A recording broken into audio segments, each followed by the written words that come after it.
Hello and welcome to On Leading with Greatness. I'm Jim Salvucci of Guidance for Greatness. This week's installment, How to Be Transparent, Not Invisible, the Transparency Paradox. Here's a story about leveraging visibility to maximize transparency by utilizing the transparency paradox. Some years ago, I was elected the chair of the faculty council at my university, a representative group of professors who help steer the policies and curriculum of the school. Such bodies are rarely a hotbed of controversy, although they can wield considerable influence. This was my second term as chair, but the faculty council was still fairly new, only about 6 years old, and it was weak by design to keep those pesky faculty members in check. To make matters worse, the council operated very much in the shadows, holding allegedly public meetings in a cramped conference room at night, and everyone else was home eating dinner. If we had any visitors, the awkwardness and discomfort they faced would assure they never pulled that stunt again. I was one of the founding members of the faculty council, and my first term as chair had come only 3 years after the council's founding, and mostly involved creating elementary systems and protocols and revising the sloppily crafted council bylaws. I devoted my second term to structural reform and casting off some of the excesses and shortcomings that had already accrued over the brief time the council had been in existence. As young as the council was as an organization, its opacity and irrelevance were already beginning to set like hardening cement. The faculty that paid any attention to us did not trust us, and nobody else cared at all. In my assessment, we had only one last best chance to turn the council, weak as it was, into the legislative body it had promised to be at the outset, before we would drift into permanent irrelevance. I summarized my initiative in a catchy little slogan: transparent but not invisible. Sexy, huh? Well, maybe not sexy, but rather cheeky for the uptight world of academia, where fun goes to die. Let me break it down a bit. In the literal sense, transparency and invisibility are almost the same thing. If something is transparent, it is see-through, while an invisible object is not seeable at all.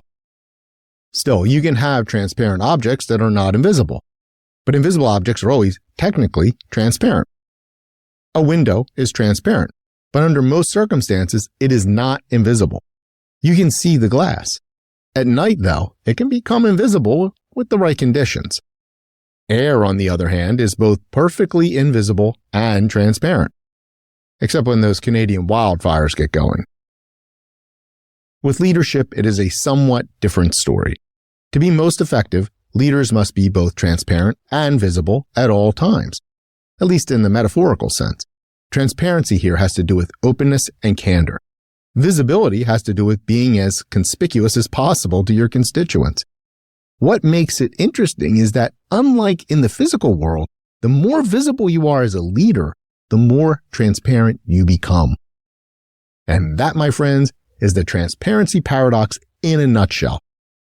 To become more transparent as a leader, you must consciously become less invisible. That was my goal with faculty council, to fling open the doors so that everyone could see what we were doing in real time. It was a dual message. 1, nothing to hide here. 2, and we do a lot of important stuff. To become more visible, we had to be more public, so I moved us from our narrow conference room to a more prominent and wide-open space that could comfortably accommodate an audience. Instead of nighttime meetings under cloak of darkness, we convened in the mid-afternoon at a time when few classes were in session. No more operating in the shadows. To make the whole operation more welcoming, I arranged long tables in the shape of a wide V. The council would sit behind the tables so that they were able to see each other. Audience members sat in chairs lined up in the mouth of the V, from which vantage they could witness our deliberations and even participate when appropriate.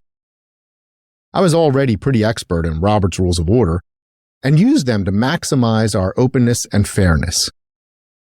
Parliamentary protocols can seem stuffy and overly formal when they are misunderstood, but used correctly, they supply logical structure, enhance equity, and move things along. As the meetings progressed, I would demystify the rules of order by explaining how they function. As tedious as all this sounds, the effect was just the opposite, and I was regularly complimented for the lively flow of my meetings. My masterstroke, though, really spoke to the hearts, or maybe tummies, of the faculty. Snacks. Yep. At first, I paid for them out of pocket, but eventually I begged a small budget from the administration to lay out some food and beverages at council meetings. As soon as word got out that there was free food, we saw attendance tick up. All this was quite new to our university culture. Faculty there pretty much had always just put their heads down and their shoulders to the wheel, so I can't say we suddenly had mobs of faculty and staff attending SRO meetings. Far from it. More realistically, my goal was to quickly shift the culture of the council and, more slowly behind it, the culture of the university. Here's my reasoning. Heightened visibility invited scrutiny. Scrutiny invited accountability. And since we had nothing to hide, accountability invited transparency. Plus, let's not forget, snacks invited visitors.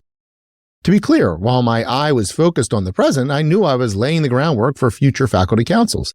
Therefore, at the end of my term, I capitalized on our modest success to get even more accommodations from the administration, even though I was stepping down from the council.